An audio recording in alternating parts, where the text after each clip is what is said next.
enemy territory for Queensland for the series opener. Daly Cherry Evans, the oldest Origin captain for 44 years. With all that experience comes plenty of guile. Cherry Evans in behind them. Hunt! He flies through the air and scores for Queensland. Queensland with the first 4-pointer, but the real drama of the opening stages was to come. On the field, and that might be a huge problem. Reece Walsh out of the game, Joseph Sua'ali'i out as well. There's direct contact to the head with the shoulder. They're off. Oh, he set him off. Joseph Sua'ali'i becoming just the 6th man in Origin history to be sent off. His Origin debut lasting only 7 minutes. Two of the brightest young talents in the game out of the contest, so it was an old hand scoring the Blues' first points. Rubbers for Tedesco, who will plant it down. James Tedesco dropped, then recalled due to the injury to Dylan Edwards, scoring his first Origin try since Game 3 of 2020.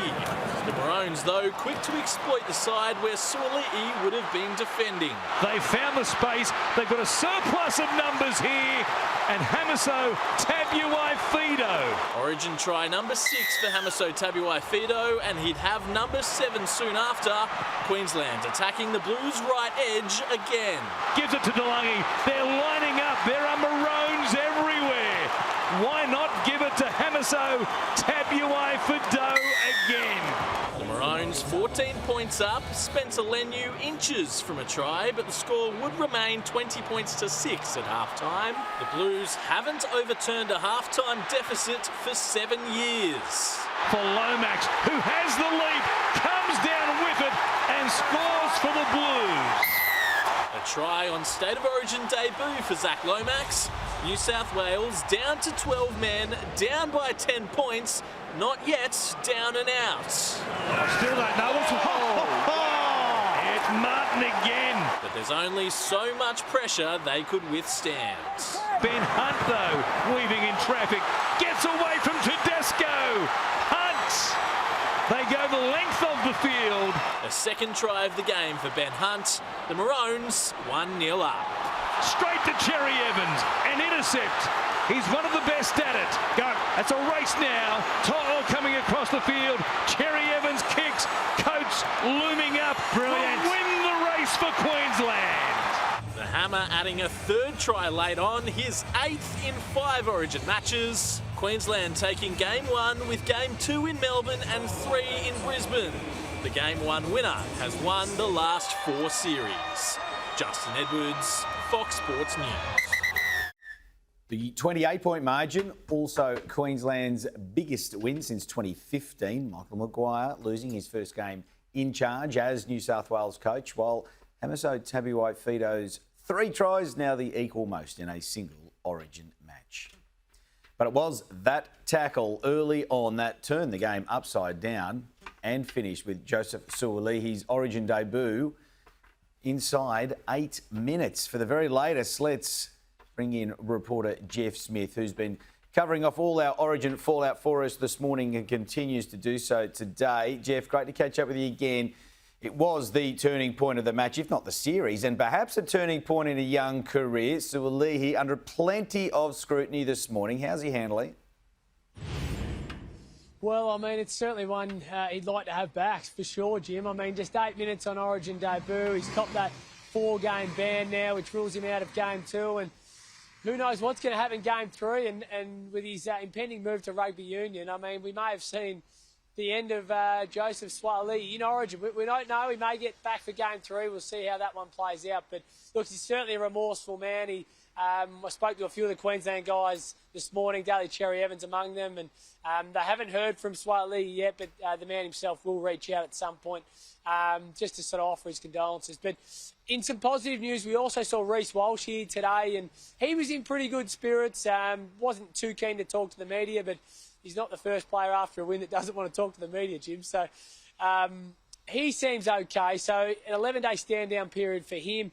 All going to plan, and if he can tick off all the steps from here on in, he will be available for Game 2. So that's where we stand at the moment. But the man himself, Joseph Suaalii, the man responsible for that tackle, did speak to the media just as he left the New South Wales team hotel. Yeah, obviously a bit disappointed. You know, letting my family, my state, and especially my teammates down. I feel like that's probably the toughest thing about it. But yeah, it's got to move on from now. Have you got a lot of support from your teammates? Certainly to us, they're backing you. Yeah, 100%. Yeah, I think every single person in the team, all the staff. Yeah, we've created a brotherhood, and yeah, it definitely showed yesterday and today. You said you let your state down, but it's just sort of one of those things that goes wrong in the game, isn't it? Yeah, look, I didn't mean it at all. Yeah, I just went there to go tackle him, and yeah, accidentally clipped his head. So I hope he's doing all right. I hope he's family doing well. But yeah, I didn't mean to get him in the head. Did you attempt to reach out to Reece last night? I haven't reached out yet, but yeah, it'll be something I'll do. Clearly remorseful, did well at 20 years young to front the cameras today, given all the scrutiny he's facing. But so too his coach, Michael Maguire, you would think, Smithy. Losing his first game of Origin in charge, how's he responded to that? And of course, that tackle that Sua'ali'i sent off.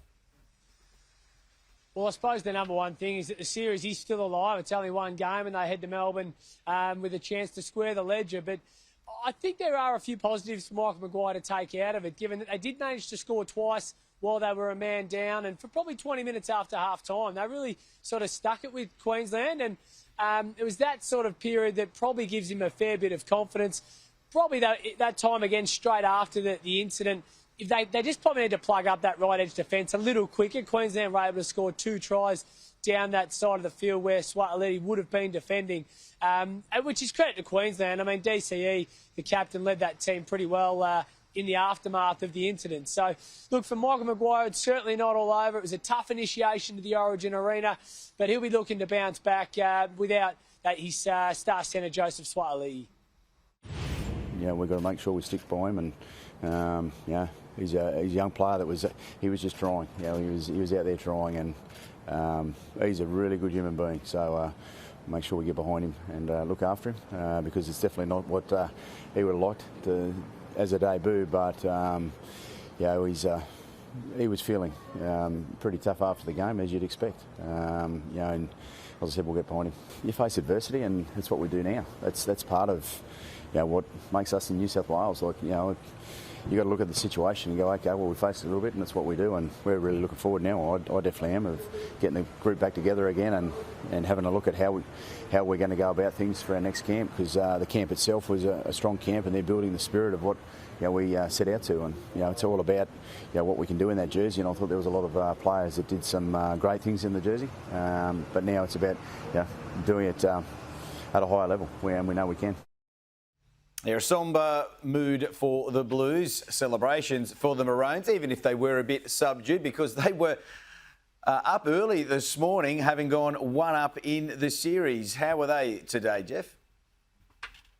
Yeah, no signs of a big party or anything here for the Maroons. They were on the bus by 7 a.m. and for the Queensland-based players, they were off to the airport to head back to Clubland. And you could tell with Billy Slater, I mean, he's been very tight-lipped about the incident since it happened. And he was, again, pretty tight-lipped today, but you can sort of sense that there is a bit of frustration underneath all that. He's one of his assistants or advisors in Nate Miles. He didn't hold back when Sua'ali'i left the field, gave him a piece of his mind, and I think he may be able to hear something from the NRL because of that. But, look, we did speak to a few of them this morning, Reece Walsh among them, as they left the team hotel. Morning, guys. You all right? Yeah, all good. Big thumbs up? Yeah, big thumbs up. Ready for game 2? Yeah, ready to get it's all good. How much do you hate this media war? Hey, no. Just want to go see my little one. It's good. I know you didn't want to say anything last night about the Joseph Suaalii hit. Has that changed this morning? No. Everyone's seen it, so it's unfortunate for Suaalii making his debut. We want to see our best players playing in the biggest games, but it was direct contact to the head, forceful contact. They clearly had a target on him, and it didn't turn out right, and the officials had no other option, really. How did you feel for Joey in that situation? I don't know, not really. The refs did a good job. Match review committee did a good job. There's not really much to talk about, in my opinion. People are suggesting it shouldn't have been a send-off. I guess that's the big hype around it. But are you confident it was a send-off and that was the right choice? Yeah. Yeah.